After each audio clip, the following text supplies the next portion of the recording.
Why do I do this to myself? So basically, every so often, every now and then, I go on and start collecting comics that are way out of print. As a matter of fact, every now and then, 3 times in my life. And it's one of those things.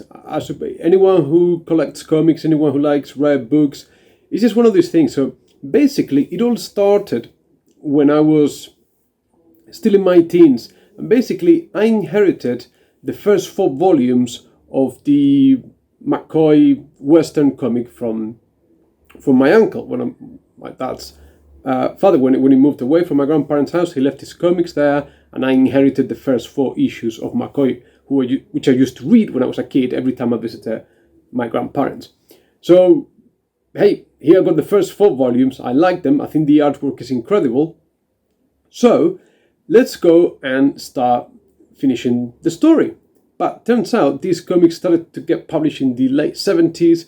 By the time I got them in the 90s, they were out of print. And it was those days before the internet, if anyone is old enough. So I spent literally years trawling through second-hand bookstores, finding issues. And eventually I collected the series in 2007, maybe 2008. I remember one night I was at the Christmas party in London of the company I used to work for, and on eBay, on auction, the last issue appeared. So I actually was sad enough that I left the Christmas party, run up to the office to make sure I won the auction on eBay, and I paid silly money, like €100 for the last volume of the McCoy series, which now I've got proudly here in my bookshelves. There you go. So it took literally a decade to complete that series. Now times have moved on. Now you've got the internet, everything is a lot easier. You don't have to travel through secondhand bookstores, even if they exist anymore these days. Don't have to go to other towns. Now you spend your time browsing through the internet. So I've started 2 collections. One is going to be easy. It's called Goomer, and it's this sort of human person that ends up in a foreign planet. And basically these stories were published on the kiddies' Sunday papers. When I was a kid, I used to read them. So it was every Sunday you get a couple of pages, and then different trade paperbacks were published up until the 90s, and now I've started collecting them. There you go. Silly, really. But I've got the first one, but these are easy to find, and all you have to do is every month just go on secondhand websites, not just eBay, and start buying them.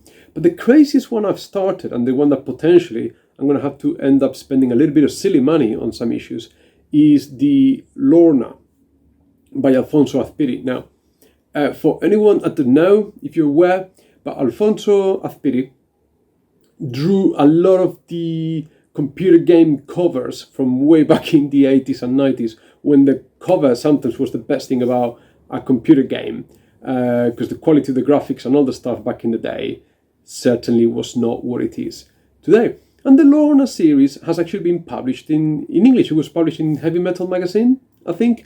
It's a bit of a weird series. I'm not quite taken by the story. So Lorna is this sort of super uber sexy space bounty hunter that basically loses her clothing, poor thing, at every other page. And she has random sexual encounters with people, apparently. And if no one is available, she'll do it with her robot. Anyway, so it's a bit of a crazy story, but I am just enamored by the artwork, because I grew up with Azpiri's computer game covers, the mod comic book that he did. It's more child-friendly comic. So Lorna, I've started Lorna. I've got my eye out on a few issues, and now basically it's every month he's trolling through all the different secondhand websites, not just eBay, but there's a few others there. And it was a spanner in the works. I wasn't expecting, I don't know why, but last month I picked up a couple of goomers, one Lorna. Now I've got my eyes on a couple others, I found the first issue of Lorna for like €3, but that's because all the pages have come off. The whole thing is undone.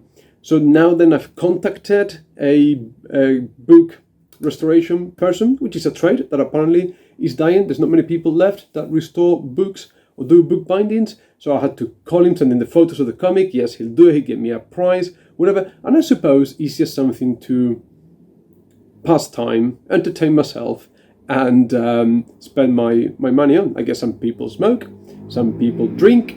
I do long distance running, and I collect out of print comics. There you go. And I don't know why I do it. Maybe those were the reasons. These things are of no particular value. I suppose maybe there'll be someone out there who'll eventually buy them, but certainly it's not like a niche collector's market. But anyway, it's interesting. But if anyone does this kind of thing, I would love to hear and exchange experiences and how you go about it. Is it stamps for you? Is it coins? Is it books? Is it comics? Whatever it is, please let me know. Anyway, I was just putting these out there. Weird things I do every now and then. Take loads and lots of care, and I'll see you soon. Bye.